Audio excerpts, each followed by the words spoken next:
Wisdom speaks की project management series के इस एपिसोड में हम बात करेंगे तीसरे नॉलेज एरिया के बारे में, जो है प्रोजेक्ट स्कोप मैनेजमेंट।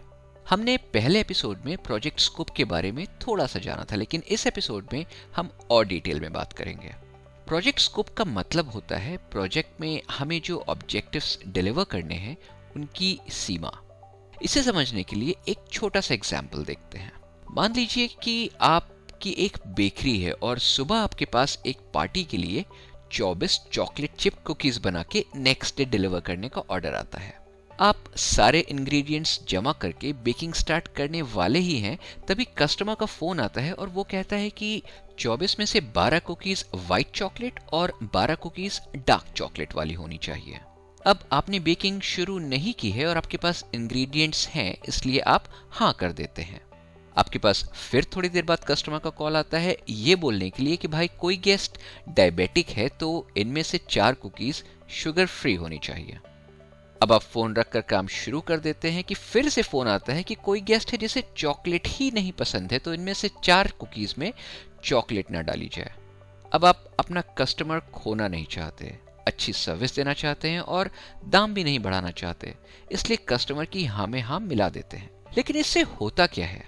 इन सारी एडिशनल रिक्वेस्ट्स को पूरा करते करते आपके काम का पूरा शेड्यूल बिगड़ जाता है और सामान भी वेस्ट होता है। इससे आपकी न सिर्फ इस कस्टमर की बल्कि बाकी ऑर्डर्स पर भी प्रभाव पड़ सकता है और आपकी डिलीवरीज लेट हो सकती हैं, या शायद जल्दी ऑर्डर पूरा करने के चक्कर में क्वालिटी खराब हो जाए। दोनों ही केसेस में आपकी बेकरी की रेपुटेशन पर बुरा असर पड़ सकता है। तो इस एग्जाम्पल को थोड़ा अगर बारीकी से देखें तो गड़बड़ हुई कहां? आपने शायद सही पहचाना, प्रोजेक्ट के स्कोप यानी कि ऑब्जेक्टिव्स की सीमा को काम शुरू करने के पहले ठीक से डिफाइन नहीं किया गया। इस केस में कस्टमर के रिक्वायरमेंट्स प्रोजेक्ट के दौरान बदलती चली गईं और उसका असर प्रोजेक्ट की डिलीवरी और क्वालिटी पर हुआ। इस बेतरतीब की बढ़ोतरी को स्कोप क्रीप कहते हैं और ये बहुत सारे प्रोजेक्ट्स के फेल होने का कारण होती है। इसलिए प्रोजेक्ट मैनेजर और प्रोजेक्ट टीम को क्लाइंट या कस्टमर के साथ मिलकर प्रोजेक्ट पर काम शुरू करने से पहले म्यूचुअल एग्रीमेंट के साथ ये डिसाइड कर लेना चाहिए कि प्रोजेक्ट के असल में ऑब्जेक्टिव्स क्या हैं। ये डिस्कशन एकदम खुलकर होना चाहिए कि प्रोजेक्ट के स्कोप के अंदर क्या है और प्रोजेक्ट के स्कोप के बाहर क्या है। लेकिन कई बार क्लाइंट को खुद ही ठीक से पता नहीं होता कि उसे क्या चाहिए, इसलिए क्लाइंट रिक्वायरमेंट्स कलेक्ट करने के लिए प्रोजेक्ट टीम कुछ टूल्स का इस्तेमाल करती है, जैसे कि client interviews, focus groups, questioners और सर्वेस।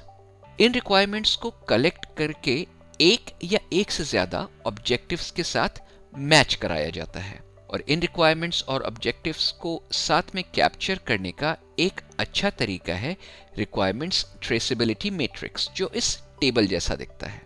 फिर से अगर कुकीज वाले एग्जाम्पल की तरफ जाएं तो इस टेबल में आप देख सकते हैं 8 cookies with dark chocolate, 8 cookies with white chocolate, 4 cookies with dark chocolate but no sugar for the diabetic guest और 4 cookies with no chocolate for our very unusual guest. भाई चॉकलेट किसे नहीं पसंद?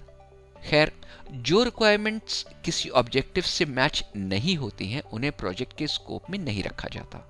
रिक्वायरमेंट्स को कलेक्ट करने के बाद 2 major documents prepare किए जाते हैं जो प्रोजेक्ट को ऑन ट्रैक रखने और स्कोप क्रीप को रोकने में काम आते हैं। ये हैं प्रोजेक्ट स्कोप स्टेटमेंट और statement of work. Project scope statement 3 main points को कवर करता है। सबसे पहले तो वो प्रोजेक्ट स्कोप में आने वाले सारे डिलीवरेबल ऑब्जेक्टिव्स को लिस्ट करता है और ये बताता है कि इन ऑब्जेक्टिव्स को अचीव करने के लिए प्रोजेक्ट टीम को क्या क्या काम करना है। साथ ही वो सारे डिलीवरेबल प्रोडक्ट्स, सर्विसेज या रिजल्ट्स के फीचर्स और फंक्शंस को डिफाइन करता है और अंत में वो सारे डिलीवरेबल प्रोडक्ट्स, सर्विसेज या रिजल्ट्स के टेक्निकल एट्रीब्यूट्स यानी कि तकनीकी विशेषताओं को प्रिसाइजली डिस्क्राइब करता है, जैसे कि वो कैसे बनेंगे या मेजर किए जाएंगे। स्टेटमेंट ऑफ वर्क की अगर बात करें तो ये एक ब्रीफ डिस्क्रिप्शन होता है जो सारे डिलीवरेबल ऑब्जेक्टिव्स को कवर करता है और ये प्रोजेक्ट के लीगल कॉन्ट्रैक्ट में इंक्लूड किया जाता है।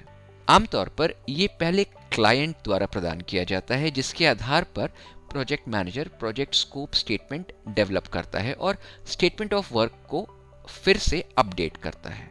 जब क्लाइंट और प्रोजेक्ट टीम दोनों स्टेटमेंट ऑफ वर्क के अपडेटेड वर्जन से सहमत होते हैं, तभी कॉन्ट्रैक्ट साइन किया जाता है और प्रोजेक्ट पर काम शुरू किया जाता है। तो ये था प्रोजेक्ट स्कोप मैनेजमेंट।